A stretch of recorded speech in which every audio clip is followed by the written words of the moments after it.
No woman no cry. No woman no cry. No woman no cry. No woman no cry. Hello guys, I am back again. Today I'm going to be giving you the reason why the Lagos state government needs to step in to rescue Femi, the husband of fashion designer Veekee James, before it gets too late. This is Femi, the husband of Veekee James.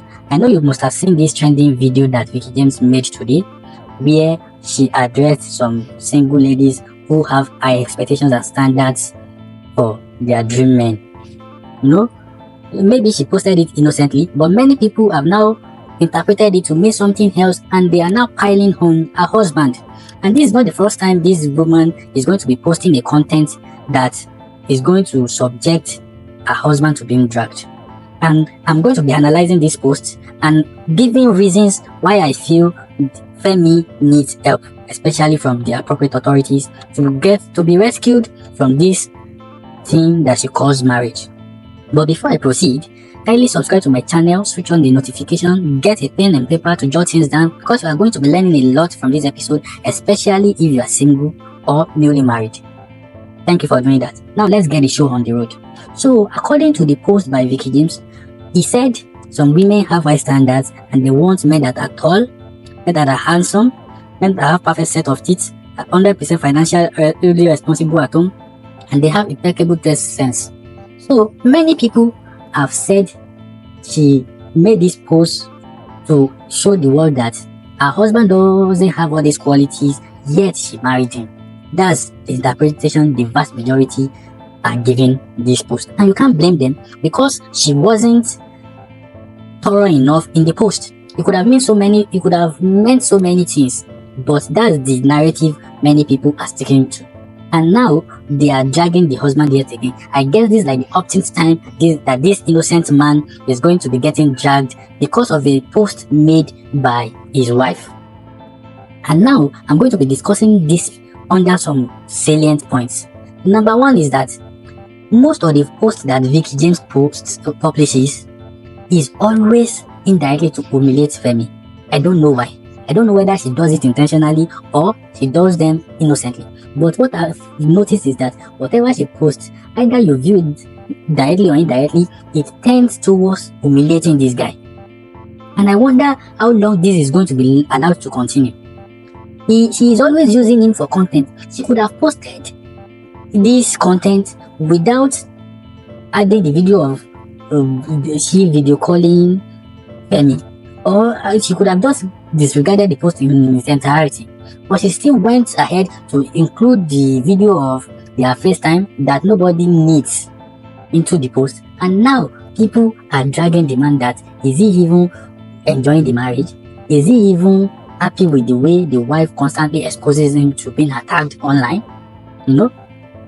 And another thing is, there was a time they did another content. In that content, she revealed that this guy doesn't flush the toilet whenever he uses the toilet. Who does that to somebody that they claim they love? You claim that you are married to this guy, that you love him, but at any given opportunity, you give people information that are meant to be within your family. Even if he's dirty and doesn't flush the toilet, is it for you to tell the world about it, knowing fully well that the world is filled with so many negative people that are going to use this same information down the line against this man? How do you want him to feel in the next couple of years or months when people start dragging him from being dirty for using the toilet without flushing? These are sensitive information that are meant to die with you, that are meant to be kept within the family while you continue to work on it to make him cleaner.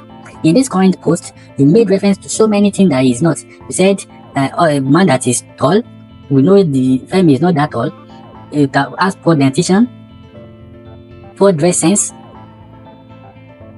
You know, you just listed so many things that Femi is not, and you are saying you are passing a message to single ladies, while you are using this same thing to maybe indirectly shade the husband. The message you are passing across, the picture you are painting, is that despite the fact that this guy didn't have all this quality, you still married him.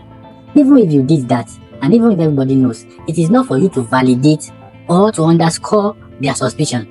This post has already done that now, and I wonder how this guy is going to be feeling seeing that post. Imagine waking up to being trolled by by bullies on internet without you doing anything, only to find out that it's as a result of a post made by your wife, and you've been at home innocently going about your day without knowing that your wife has again set you up to be humiliated online. That's number one. Another thing is you continue to trend for the wrong reasons. You are like one of the biggest fashion designers in Africa, for crying out loud. You have a big fashion empire. You could constantly continue posting content around fashion and the likes, but no, you always choose to use your husband for content, to post content that are not related to your craft, content that are not related to anything that either of you do. You know, you just continue posting irrelevant content that are going to hurt and humiliate your husband.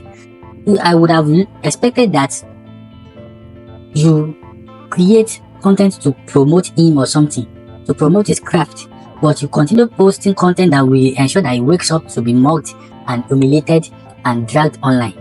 We know that this guy, no matter how unpopular he is, has something that he is doing, although we don't know. That's how unpopular he is. But you can use the same content strategies that you are using to promote his craft, to promote his business. You use social media to promote your own self. You know, it was social media that you used to become big in the fashion industry. Why can't you use that same social media to make your husband big?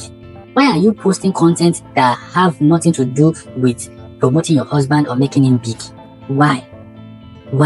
You are like the darling of so many people. This is the perfect time for you to leverage on your acceptability and popularity to also help your husband to become big. But you are not doing that. You are always posting problematic content that will expose the guy to being dragged and to being mugged and humiliated online. During your introduction traditional wedding, you were praying for your husband that he won't end up being known as only Veekee James' husband. But it's like you are now the weapon fashioned against him, because anything you do now is geared towards ensuring that he continuously gets referred to as only a husband and have nothing else attached to his name. Because the only reason why we know Femi now is because he is your husband. Some days or months to your wedding, nobody knew about his existence. But now that he married you, we all now know him as your husband. But you could have also used your platform to create an independent image for him, to promote his craft, but you are not doing that. You continue to drag this guy down, to rubbish him, and to cut him down.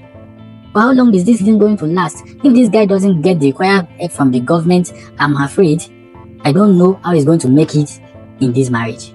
He needs help, and the government must step in now to rescue this guy, because he's obviously silently crying for help. Another thing is, from what you do online always, you are indirectly telling people that you settled for less, that you just picked him out of pity. Because that's the message you continue to pass every time you guys post the couple's content.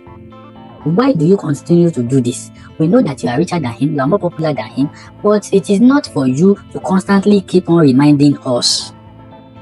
You remind us always that it is like you settled for less, you married him out of pity, that you married Dan. But for you, that you married Dan doesn't mean you shouldn't recognize him as your husband. You shouldn't give him the pride of place as your husband. Stop reminding the world. Stop creating the image. Stop creating the impression that you married less. Stop creating the impression that you married Dan, that you settled for less. That's what you are insinuating all the time. Anytime you drop a content. You know, people have now started calling him Mrs. Veekee James. Now they see him as the wife, as they are seeing you as the husband. The roles have totally been reversed. No thanks to the kind of content that you continue to churn out. These contents are unforced. Nobody is compelling you to post them, but you continue doing this harm to your marriage and to this guy. It's uncalled for and it must stop before it's too late. Must realize the broader implication of all these things that you are doing. Another thing is that it is now it is coming across as if you are prideful and you lack humility. Whenever you talk, whenever you post a content, either genuinely or not, you come across as somebody that is prideful, that lacks humility. That is the message you are passing all the time. And no man likes somebody that is like that. No matter how jobless the world may see him as, no matter how irrelevant they may see him as, he's still the husband. Legally, he's still the husband. So it is, you are meant to be humble in your utterances. Your utterances must always convey grace and humility. But no, you don't do that. The vibes is giving is that you are prideful, you are not humble, because like you said in this current post of yours, it doesn't provide 100% in the house. Now people have started hiding one or two together, and now assuming that that's the reason why you come across as the breadwinner of the house always, and you continue to remind everybody that you are indeed the one financing and financially responsible for running the house. Because nobody deserves to know all these things. Whatever is working in your family, stick to it. But stop telling the world about it, because so many people are still going to start picking holes and start mocking this guy. And I doubt you love it the way they are mocking him. And I doubt he also loves it. No? We don't even know what the guy does for a living. All we just know is that he's your husband. He is Femi. We don't even know his own name. That's how unpopular, that's how small you've made him look in the eye of the public. Even if it was all that, it is meant for you to continue to package him as the best thing after sliced bread. But you've now cut him down to a level of irrelevance, a level of a commoner. At the end of the day, it's going to rub off on you, it's going to rub off on your children whenever you have them, because people are going to throw them. Because that's what you don't know the implication of all these things. You don't know the ripple effect these things they are going to have over your marriage, your children, and the husband, and yourself as a person. Because people are now going to be seeing you as prideful, a lady that lacks humility, that just wants to continue telling the world that she is the one financing her husband, she is the one financially responsible for virtually everything in the house. My last point is the fact that there is no privacy again. Everybody on the internet can literally tell what is going on in your family at time. No thanks to the kind of content you churn out all the time. Now they know that your husband doesn't flush. They know that he's not financially responsible for all the things in the house. They know that his fashion sense is questionable. No thanks to the kind of content that you continue to post without being under duress. You are not compelled to post all these things. You would have kept all these things to yourself, but you continue to give them the equipment. You continue to harm them with things to use against the husband and yourself. You prayed during your wedding, you prayed against social media destroying your marriage. But now you are now using that social media and giving people the reason for your marriage to get attacked. Any little thing you've run to social media. The first time you had it with your husband, you've put it on social media, and yet you prayed against social media destroying your marriage. What destroys the new generation marriage faster than social media? Nothing. But you are still flooding the social media with all the intimate content and private content of your family. It is now as if you are working against the answers to your own prayers. Imagine, God has answered your prayer that your marriage will last, but you are now still the same person that is now feeding the trolls, the bullies, and the haters all the necessary information that they need to attack your family, to attack your husband, to turn your husband against you. Because when the attack gets to some level, it's going to start behaving in ways that you don't like. It's going to start reacting. It's going to change, because it's only so much disrespect and humiliation that a man can take. So you continue to set him up for being dragged on the internet all the time. It's like you don't even consider his mental health anytime you want to drop the content. Before you drop the content, you analyze the content and look at the implication of this content on your partner as a married person. You should know the broader implication of your content on the mental health of your partner, on the well-being of your partner. But you don't do all these things. It's more like you are selfish. You just want to trend. You want to grab the social media attention. You want to be the darling of the social media at the detriment of your own marriage, at the detriment of the mental health of your husband. It is so sad to see you unravel like this. It's so sad. Now, it begs the question, do you really love this guy? Because if you really love him, you will constantly be doing everything to protect him, not to constantly expose him to trolls and bullies. It is given that you just settled, you married him out of pity and you don't really need him. You just married him because you want the tag of Mrs. You just want somebody that can serve as a husband figure. Because if you truly cherish this guy, you value your marriage and you respect him, you would always be doing things that are meant to protect him and shield him from the harsh reality of trolls and bullies online. But this is not the case in this case. And that's why I'm calling on the Lagos state government under the leadership of Sanwo-Olu to step in and rescue this guy. This guy is indirectly crying for help, but he's helpless. He can't move out on his own. That's why he needs an external force to rescue him from these shackles before it gets too late. And I hope something is done urgently and proactively before we start saying agree known. This woman continues to expose him to humiliation and dragging, and it's uncalled for. It must not be allowed to continue happening. Well, that's all I have to say for now. Thank you guys for watching this episode. Thank you for listening till now. Till we meet again, kindly subscribe to my channel, switch on the notification so that you can get notified anytime I drop another powerful content like this. Till we see again, thank you, bye.